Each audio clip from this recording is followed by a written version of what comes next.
Siapa yang tak yakin masuk surga, berarti dia sudah mendustakan Nabi Muhammad sallallahu alaihi wasallam.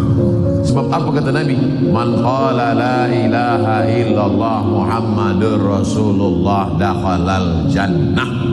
Siapa yang mengucapkan la ilaha illallah Muhammadur Rasulullah pasti masuk surga. Nabi menjamin, garansi dari Nabi. Itulah kelebihan umat Muhammad sallallahu alaihi wasallam, pasti masuk surga. Dan kita masuk surga insyaallah.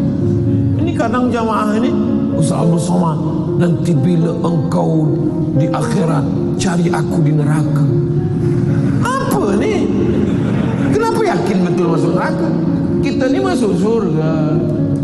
Boleh jadi Abdul Somad masuk surga bukan kerana tazkirah dia, bukan kerana haji dia, bukan kerana tahajud malam dia, tapi kerana doa orang soleh yang baik-baik.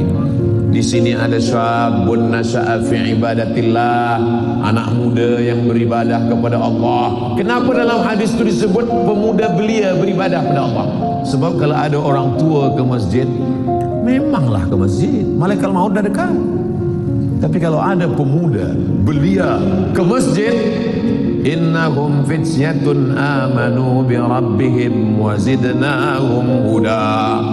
Mereka belia-belia yang dapat hidayah, ditambahkan Allah hidayah. Mudah-mudahan yang belia-belia ini istiqomah.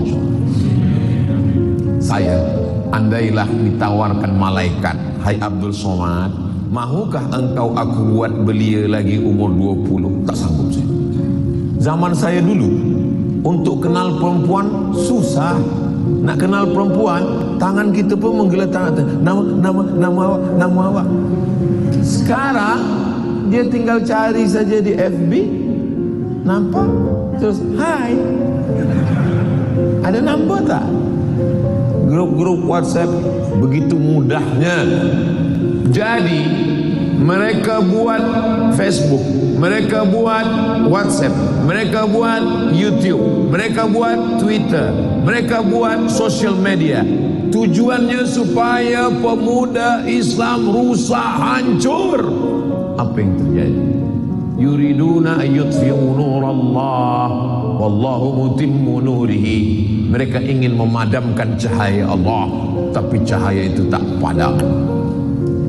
Dengan YouTube, dengan Instagram, dengan Facebook lah orang mengenal para ulama. Dulu banyak orang tak kenal Habib Umar bin Hafiz. Dulu banyak orang tak kenal dengan Al-Habib Salim Syatiri. Dari mana orang Brunei Darussalam kenal Ustaz Abdul Somad? Dari sosial media, dari Instagram, dari YouTube, dari Facebook. Mereka kenal dari video yang pendek-pendek itu. Apa maknanya? Bahawa ada senjata-senjata yang diharapkan merosakkan pemuda belia Islam. Tapi dengan itu pula mereka mendapat hidayah. Ayyahdiyallahu bika rajulan wahidan. Satu orang dapat hidayah kerana khairum min humurin na'am. Tapi saya tak sekolah agama, saya tak hafal Quran, saya tak dari fakulti usuluddin, saya tak dari fakulti syariah. Awak mana? Saya fakulti usuluddin. Fil jannah. Awak dari mana? Saya dari Jabatan Quran was Sunnah. Jannatul Firdaus. Awak dari mana? Saya dari IT, teknologi. Neraka Jahannam.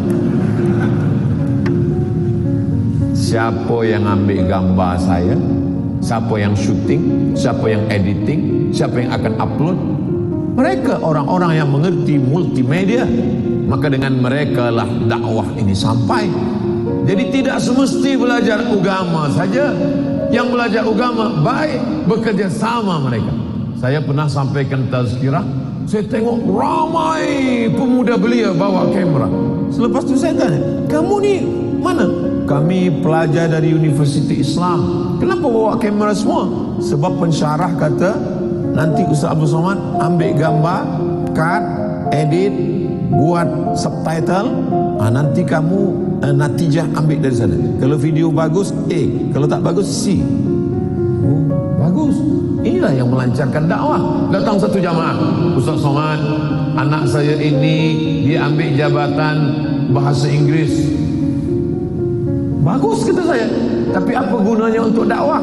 Ambil video saya, potong 2 menit 3 menit, buat translate ke English language, lepas itu buatkan subtitle supaya orang boleh mendapatkan hidayah. Tapi yang baik-baiklah supaya menebarkan dakwah. Ayyadiyallahu bika rajulan wahidan, satu orang dapat hidayah keranamu, karena ilmu, karena sosial mediamu.